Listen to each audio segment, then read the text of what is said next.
যাদের নাম সামনে এসেছে সিবিআই চার্জশিটে প্রত্যেকের আমরা বক্তব্য নিয়েছি। আমি শুরুতে দেখাবো দিব্যেন্দু অধিকারী, চার্জশিটে তার নাম রয়েছে। তিনি বলছেন চার্জশিট না দেখে কোনো মন্তব্য করব না। এই সুপারিশ বিতর্কে প্রাক্তন তৃণমূল সাংসদ তথা বিজেপি নেতা দিব্যেন্দু অধিকারী এই দাবি করছেন তার নামও তিনি সুপারিশ করেছিলেন চাকরির জন্য। এই অভিযোগ, এই দাবি চার্জশিটে সিবিআই করছে। এছাড়াও নাম থাকছে, রয়েছে কার? ভারতী ঘোষের নাম রয়েছে, মমতা ঠাকুরের। এইবারে এই নিয়ে কে কি বলছেন? ভারতী ঘোষ, তার সঙ্গে আমরা কথা বলেছিলাম। তিনি বলছেন যে চাকরি নয়, একজনের পরীক্ষা কেন্দ্র বদলের জন্য সুপারিশ করেছিলাম। আমি দেখাবো শুরুতে ভারতী ঘোষের সঙ্গে এই নিয়ে ফোনে যখন কথা বলেছি আমরা, তার কি বক্তব্য দেখুন। যদি কোনো জায়গা থেকে নাম এসে থাকে, ভাই আমাকে ডাকুন, আমার সাথে কথা বলুন। কথা নেই, বার্তা নেই, আপনারা যা ইচ্ছা তাই করবেন। চাকরি জীবনে বহু মানুষের বহু উপকার করেছি, কিন্তু আমি সমস্ত কাজ কিন্তু আইনের গণ্ডির মধ্যে থেকে করেছি। কিন্তু আমি অনেক ভাবলাম, যখন সকালে খবরটা পেলাম, অনেক ভেবে দেখলাম যে বিষ্ণুপুর থেকে একটা মেয়ে এসেছিল, তার মিদনাপুরে সেন্টার পড়েছিল, কিন্তু সে বাঁকুড়া বিষ্ণুপুর সেন্টার চেয়েছিল। তার বাড়িতে কে একজন খুব অসুস্থ ছিল। তখন হয়তো আমি লিখে থাকতে পারি বা বলে থাকতে পারি, কিন্তু তার জন্য মানুষের উপকার করতে গিয়ে চার্জশিটে নাম ঢুকিয়ে দেবে, এটা তো ভাবিনি কখনো। তো আমি বলবো সিবিআই কে যে কাম আউট ক্লিন, যা আছে ভাই বের করুন না সবার সামনে, একটু দেখি বুঝি। একটা নাম ঢোকাচ্ছেন, রেপুটেশনে একটা দাগ লাগানোর চেষ্টা করছেন, করবেন না, করবেন না। ভারতী ঘোষ কাউকে ভয় পায় না, জীবনে ভয় পায়নি, এখনো ভয় পায় না। আর এইবার আপনাদের সামনে রাখবো মমতা ঠাকুর, তৃণমূল কংগ্রেসের প্রাক্তন সাংসদ। তার নামও কিন্তু সিবিআই চার্জশিটে রয়েছে। তার সঙ্গে কথা বলেছিলাম। তিনি বলছেন এসব কিছুই জানি না, পুরোটাই চক্রান্ত, অন্যায় কাজে যুক্ত নই। মমতা ঠাকুর কি বলছেন দেখুন।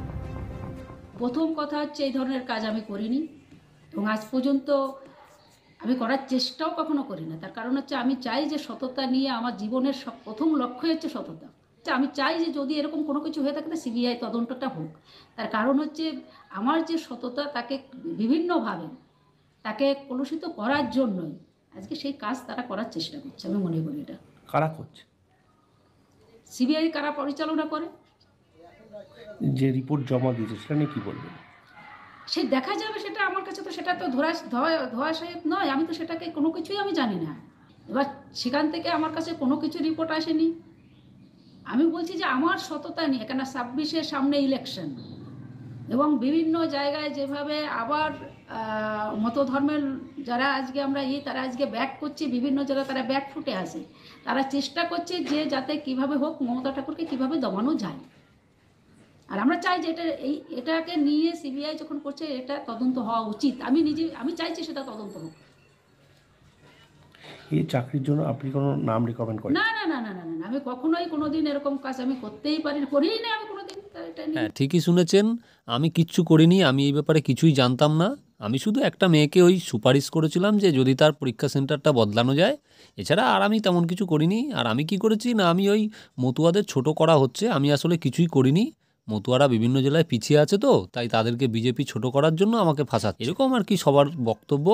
যে তারা কিছুই করেনি, সমগ্র ব্যাপারটা একটা ভুতুরে ব্যাপার। ভূত এসে সমস্ত দুর্নীতি করে চলে যাচ্ছে, আর তারা এমনি পদে এমনি বসে আছে। ওটা বসে থাকতে হয়, তাই এমনি তারা কিছু করছে না, এই হচ্ছে তাদের বক্তব্য। তো বন্ধুরা, তোমাদের প্রথমেই বলি যে এই যে ছোট্ট ক্লিপটা ভিডিওর, এটা কিন্তু একটা রিনাউন্ড একটা ভিডিও মাধ্যম, সংবাদ মাধ্যম সেখানকার, এবং তোমরা সকলেই বুঝতে পারছো। তো এই যে চ্যানেলটিতে বলা হচ্ছে যে প্রাথমিক নিয়োগে দুর্নীতিতে চার্জশিটে নাম এসছে। আমি তোমাদের এর আগের ভিডিওগুলো যদি তোমরা দেখো এই চ্যানেলের, সেখানে কিন্তু আমি অনেকবার বলেছি যে এসএসসি মামলাটার উপরে কিন্তু এই প্রাইমারি মামলা অর্থাৎ 2014 এবং 2016 যে নিয়োগ, সেই নিয়োগে কিন্তু একটা বিরাট এফেক্ট পড়তে চলেছে। এবং কিছুদিন আগে সেটার একটা পেপার কাটিংও আমি দিয়ে একটা ভিডিও করেছিলাম, যেখানে কলকাতা হাইকোর্টের একজন বিচারপতি তিনি কিন্তু একথা বলেওছেন যে 26,000 যে চাকরি বাতিল মামলা, সেই মামলার রায়ের উপরেই এই যে প্রাথমিকের যে মামলাগুলো রয়েছে সেগুলোর উপর কিন্তু একটা বিবেচনা করা হবে। তো সেই রকম জায়গায় দাঁড়িয়ে এই যে এখন যে এই যে চার্জশিটগুলো আসছে না একের পর এক, প্রাথমিকে 2014 বা 16 এইসব যে মামলার থেকে চার্জশিটগুলো আসছে, এটা কিন্তু খুব একটা অস্বাভাবিক কিছু ব্যাপার না। তার কারণ হচ্ছে এই স্কুল সার্ভিস কমিশনে যেটা হয়েছে সেটা হচ্ছে যে একটা দুর্নীতি হয়েছে। কীরকম? 17 রকমের দুর্নীতি তো হয়েইছে, অবশ্যই দুর্নীতি হয়েছে, কিন্তু তার মধ্যেও কিছুটা স্বচ্ছতা ছিল, কিন্তু প্রাথমিকে সেটুকু স্বচ্ছতাও কিন্তু ছিল না। এবার তাহলে এসএসসির মামলাটি কেন আগে হলো?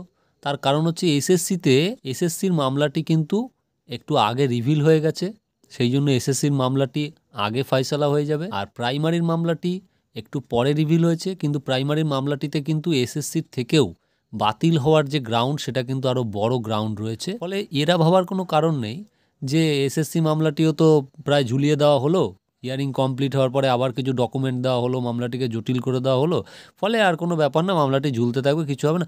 এটা কিন্তু সেই রকম পর্যায়ে আর নেই। এখন যেটা আমি এর আগেও বলেছিলাম যে এসএসসির থেকেও খারাপ অবস্থা হতে চলেছে কিন্তু 2014 এবং 16 প্যানেলে যে সমস্ত ক্যান্ডিডেটরা চাকরি পেয়েছে। এখন আপনারা বলতে পারেন যে হ্যাঁ আমরা তো সৎভাবে পেয়েছি, এটা স্বাভাবিক, আপনারা বলবেনই, বলারই তো কথা, কারণ আপনারা চাকরি করছেন, বলতে হবে। কিন্তু ভেবে দেখুন তো যে রাত্রি 3টের সময় ফোনে মেসেজ আসছে জয়েনিংয়ের, এরকম পৃথিবীর আর কোনো চাকরি পরীক্ষায় হয়েছে কিনা, সরকারি চাকরির পরীক্ষায় কোনো রকম মানে পাড়ায় কোনো রকম ডাক মাধ্যমে কোনো চিঠি আসছে না, হ্যাঁ, কোনো রকম পাড়ায় কোনো পুলিশ ভেরিফিকেশন হচ্ছে না, সবই আর কি ভেতরে ভেতরে করে নিয়ে জয়েনিং হয়ে যাচ্ছে। হ্যাঁ, যে ছেলেটা ঠিকমতো প্রাইমারি টিচার স্পেলিং জানে না, সে প্রাইমারি টিচার হয়ে যাচ্ছে। আর যারা প্রকৃত যোগ্য ক্যান্ডিডেট তারা কি করছে, তারা বাদ হয়ে যাচ্ছে। সমস্ত ওএমআরগুলোকে টেন্ডার করে পুড়িয়ে দেওয়া হচ্ছে, সমস্ত ডকুমেন্টগুলোকে নষ্ট করে দেওয়া হচ্ছে, যেমন 2009-এর ক্ষেত্রেও করা হয়েছে। এবং সেখানে কিন্তু অলরেডি ইতিমধ্যেই জাজমেন্ট হয়েছে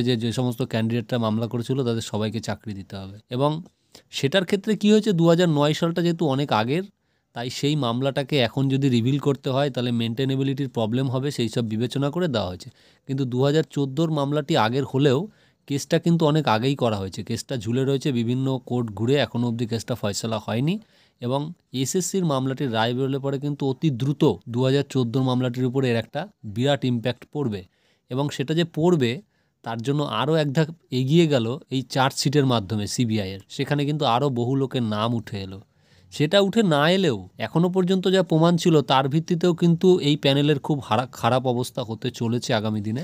এখন যারা ঘুষ দিয়ে চাকরি পেয়েছেন আর কি, তারা অবশ্যই নিশ্চয়ই অনেক রকম মন্তব্য করতে পারেন যে, কিন্তু অ্যাকচুয়ালি বিষয়টা হচ্ছে যা করার সেটা কিন্তু আদালতই করবে, এবং আদালতের ওপরে কিন্তু কারোরই হাত নেই। তো সেই জায়গায় দাঁড়িয়ে আপনারা নিজেরা ভাবুন, আত্মসমীক্ষা করুন যে আপনারা কি করেছেন। একটা যোগ্য ছেলে বা একটা যোগ্য মেয়ে যে চাকরি পাওয়ার যোগ্য ছিল, তাকে আজকে 7-8 বছরের বেশি সময় ধরে তাকে পথে বসিয়ে দিয়েছেন, তার জীবনটাকে আপনারা নষ্ট করে দিয়েছেন, টাকা দিয়ে চাকরি কিনে নিয়েছেন। আর কি ভেবেছেন যে বাহ আমি চাকরি পেয়ে গেছি, আমারটা তো মিটে গেছে, কে কি হলো দেখার দরকার। সেইটা কিন্তু আপনারা একটা ভুল ধারণা নিয়ে এখনও পর্যন্ত রয়েছেন। এই যে সিবিআই চার্জশিট দিল এবং এর আগেও যে 17 রকমের দুর্নীতির প্রমাণ আদালতে রয়েছে, এর সব কিছুরই কিন্তু হিসেব হবে। একটা কথা মনে রাখবেন, সত্য কোনোদিনও চাপা থাকে না। তো বন্ধুরা, আপনাদের জ্ঞাতার্থেই ভিডিওটা দিলাম, দেখা হচ্ছে আবার পরের ভিডিওতে। সবাই ভালো থাকবেন, ধন্যবাদ।